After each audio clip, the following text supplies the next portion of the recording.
Hello dear students, class 7 आज का अपना टॉपिक अपना 3 क्वेश्चंस जो अपना रीडिंग सेशन चल रहा था उस पर अपना डिस्कशन चालू करते हैं। ठीक है, चैप्टर आपके 3 क्वेश्चंस फर्स्ट चैप्टर है और लिखा है इसको लियो टॉलस्टॉय ने है। लियो टॉलस्टॉय इसका कौन है? इसका ऑथर है। बुक आपके हरिगोंगर। बाकी पार्ट हमारा इसका ये 4th पार्ट है हमारा। चेक कर लेते हैं एक बार, first second third. Yes, this is our 4th part. ठीक है ना, इससे पहले कि हम 3rd पार्ट बना चुके हैं।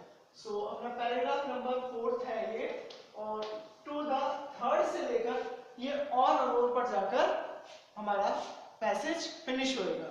ठीक है, सो इसको पढ़ना स्टार्ट करते हैं। So let's get started.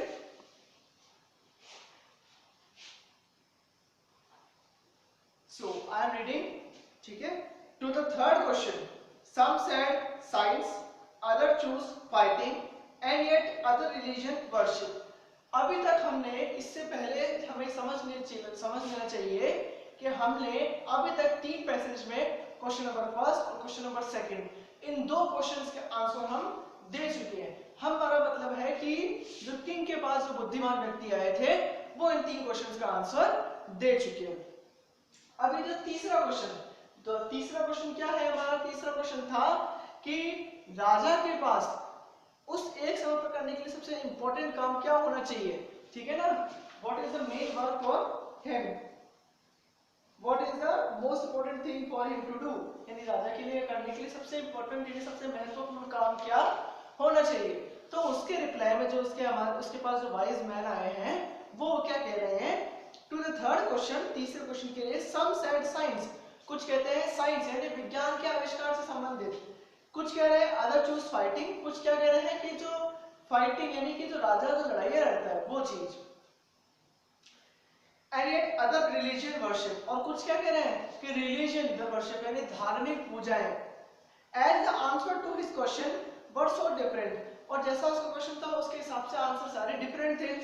The king was not satisfied and gave no reward, और जो राजा था वो सेटिस्फाइड नहीं हुआ तो उसने कोई रिवॉर्ड यानी कि जो कोई इनाम था, जो उसने कहा मैं पैसों का इनाम दूंगा, वो उसने कुछ भी नहीं दिया।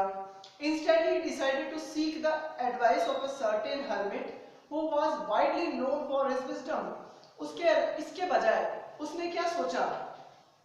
इसमें वर्ड आया स्टूडेंट्स, आप लिख लेते हैं। रिलीजियस मतलब तो वर्शिप होता है,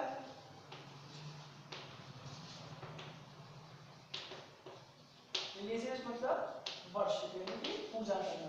ठीक है ना, और एक वर्ड आपके इसमें आया है सीक।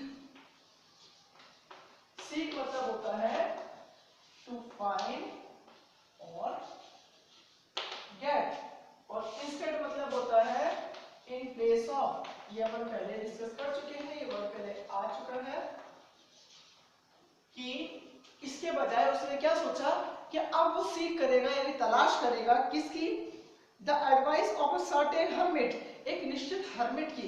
अच्छा, अब सुनिए, इसमें हर्मिट जो नेम एक आया है, ये हर्मिट किसी का नेम है, उस हर्मिट की वो तलाश करेगा। Who was widely known for his wisdom, wisdom होती है बुद्धिमत्ता। विजडम क्या होती है? बुद्धिमत्ता। ठीक है ना, हाँ। तो वो उस एक आदमी की हर्मिट की तलाश करेगा जो बहुत ही ज्यादा अपनी बुद्धिमत्ता के लिए है, वो क्या है? सुप्रसिद्ध है। ठीक है, so the hermit lived in a wood which he never left. देखो स्टूडेंट्स, इसमें से वुड होता है, जो वुड वर्ड आया है, कैसे कहते हैं ना कि I am going in wood, या I am living in wood, या he is living in wood. Wood का मतलब लकड़ी नहीं है यहाँ पर, वुड का मतलब होता है जंगल। जंगल को भी हम वुड ही कहते हैं, फॉरेस्ट को क्या कहते हैं? वुड भी कहते हैं, इसका सिनोनियम है। The hermit lived in a wood which he never left, जिसको वो कभी भी नहीं छोड़ता। He saw no one but simple people, उसने अब तक ज्यादा किसी को नहीं लेकिन साधारण लोगों को देखा है। And so the king put on ordinary clothes, तो किंग ने क्या किया? उसने राजा ने भी साधारण कपड़े पहन लिए ताकि वो उसको साधारण नहीं लगे उस हर्मिट को। Before he reached the hermit hut, hermit की हट यानी कि जो वो झोपड़ी है हर्मिट की, वहां तक पहुंचने से पहले the king left his horse with his bodyguard and went on alone. तो राजा ने क्या किया, ताकि वो साधारण लगे, एक साधारण इंसान लगे, उसने क्या किया, वह उसके झोपड़ी तक पहुंचने से पहले उसने अपने घोड़े छोड़ दिए और उसके साथ जो सेनानी यानी उसके जो बॉडीगार्ड्स आए थे उनको भी वहां पीछे ही छोड़ दिया। ठीक है, हाँ। अब इससे पहले जैसे क्वेश्चन है, why was the king not satisfied, जो राजा था वो सेटिस्फाइड क्यों नहीं था, तो the king was not satisfied because he got different answers to this question. Second question, where did the hermit live, hermit यानी कि जो व्यक्ति है वो कहाँ रहता है, so the hermit lived in a wood in his hut. What kind of clothes did the king put on to meet the hermit? The king put on ordinary clothes to meet the hermit. Find the word from the passage which is opposite to difficult. तो difficult का opposite क्या होता है, simple, इसमें है simple clothes, तो ये simple इसके रिलेशन में आया है। ठीक है डियर स्टूडेंट्स, एक काम करें, फटाफट से इसका स्क्रीनशॉट ले लीजिए। ठीक है, आगे चलते हैं।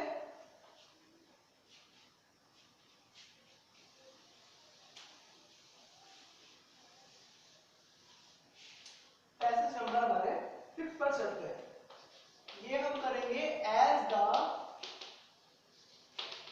किंग से हैविली तक। ठीक है, स्टार्ट करता हूं। As the king came to near hermit's hut, जैसे ही राजा हर्मिट के हट तक यानी इसकी झोपड़ी तक पहुंचा, he saw the hermit digging the ground in front of his हट, उसने क्या देखा कि वह अपने झोपड़ी के आगे डिगिंग, डिगिंग मतलब होता है स्टूडेंट्स खोदना। ठीक है ना, डिगिंग मतलब क्या होता है, डिगिंग मतलब होता है डेल्विंग, डेल्विंग मतलब खोदना। राजा जैसे उसकी झोपड़ी के पास पहुंचा, राजा ने क्या देखा कि जो हर्मिट है, वो जो व्यक्ति है, समझदार व्यक्ति, वो अपने घर के आगे जो गड्ढा खोद रहा है। He greeted the king and continued digging. उसने राजा को ग्रीट किया, ग्रीट करना मतलब होता है स्टूडेंट्स वेलकम करना या उसका सम्मान करना।